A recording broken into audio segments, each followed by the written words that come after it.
Good day, dear viewers, and welcome to my humble abode. Today I'm starting this little new series, and just to quickly inform you, I will put down in the description below a little rundown on how this series will operate. If you have the time to read that, it would be greatly appreciated, and if you have any criticisms / comments in anything about this video itself, please do leave them down there. It'll help me very much. So without further ado, let's just jump into the first impressions review part, the beginning of Until Dawn.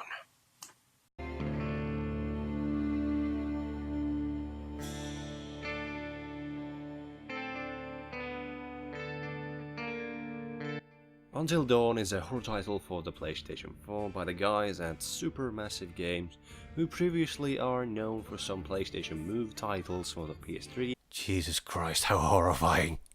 And the Doctor Who game Eternity Clock, featuring the handsome 11th Doctor himself. So let's see how they fare, jumping from mostly party games to a horror title where teenagers go to have a party in a lodge. Guess that they are still in touch with their roots.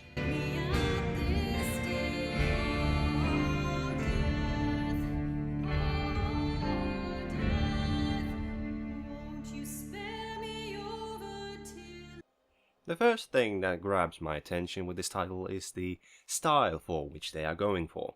If you're familiar with the works of David Cage and the rest of his stuff at Quantic Dreams, then you'll know what I'm talking about, as every aspect of gameplay from Until Dawn is inspired heavily by Heavy Rain and Beyond Two Souls.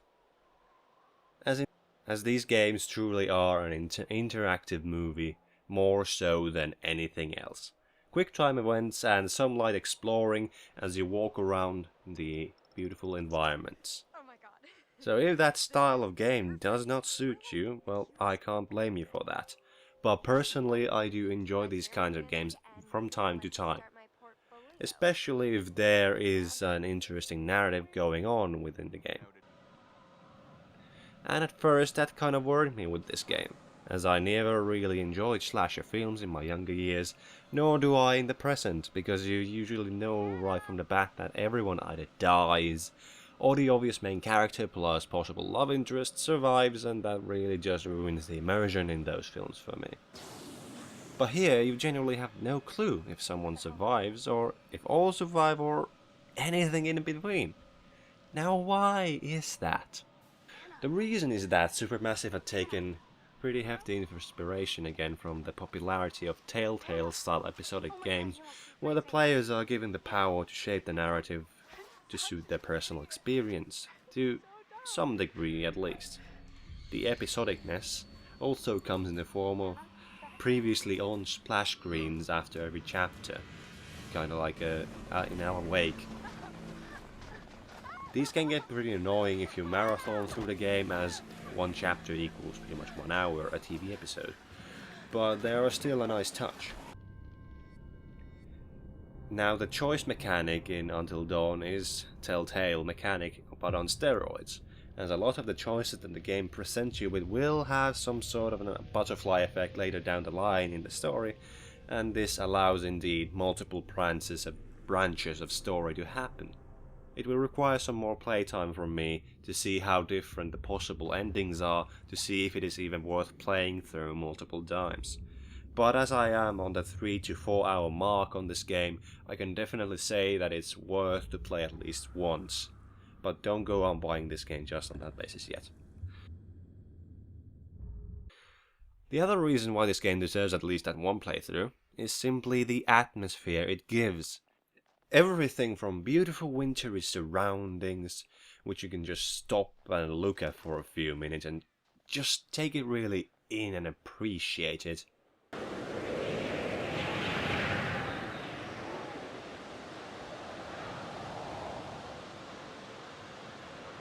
To the sound design, which just works perfectly in setting that creepy horror mood.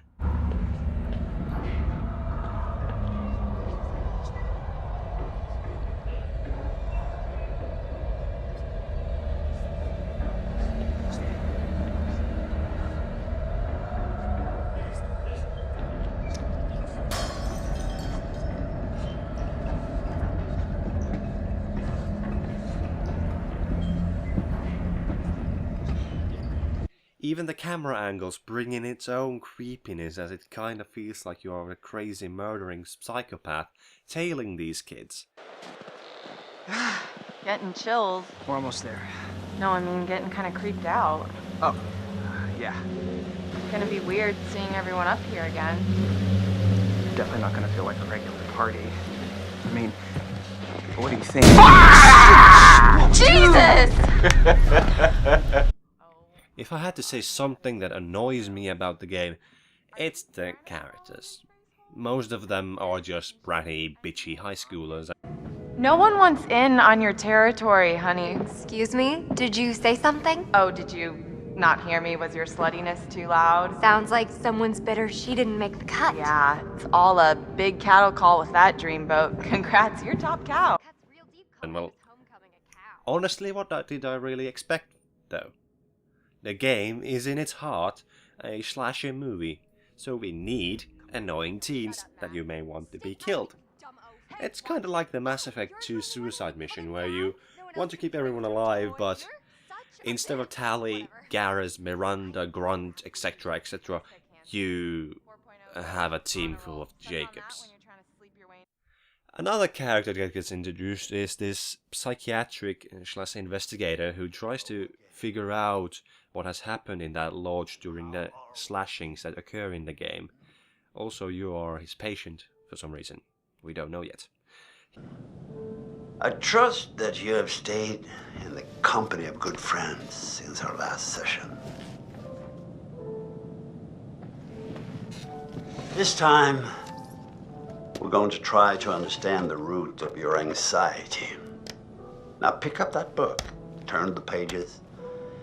You will see a set of pictures and symbols. I want you to identify which image in each set makes you the most anxious.